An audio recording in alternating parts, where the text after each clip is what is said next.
Otadan keyin, onadan keyin suyanchiq tog'imiz yo'q azizlar, ishonadiganimiz yo'q. Muso payg'ambar onalari o'tgan ekan. Onalarini tobutdaligi kafallab, tobutga solib qabristonga olib borsalar, qabr qazib qo'yibdilar ekan.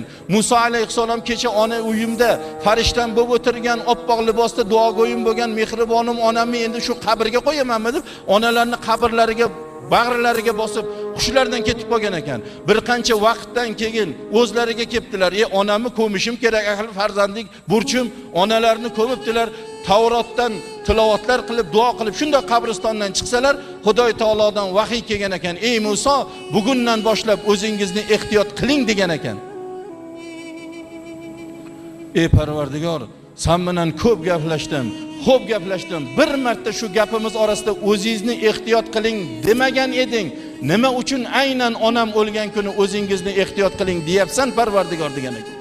Xudoy taolo ey Muso, siz erta bilan uyingizdan ko'chaga chiqib ketganingizda Parvardigoro Muso o'g'limni o'zingga omonat topshirdim.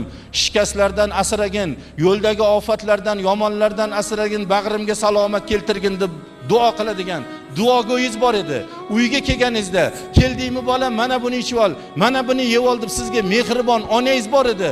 Mana shu onangiz bugun duogo'y onangiz dunyodan o'tdi.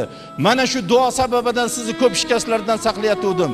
Bugundan boshlab o'zingizni ehtiyot qiling deb ogohlantiryapman degan ekan. Payg'ambar Musoy Kalimulloh Qur'oni Karimda nomlari zikr qilingan, ilohiy kitoblardan Tavrotni qo'llariga qabul qilgan zot onani duosiga muhtoj ekan. Sizni bizlar kim biz endi payg'ambarning oldida? Yo sizni bizlar muhtoj emasmizmi ota-onani duosiga, birodarlar?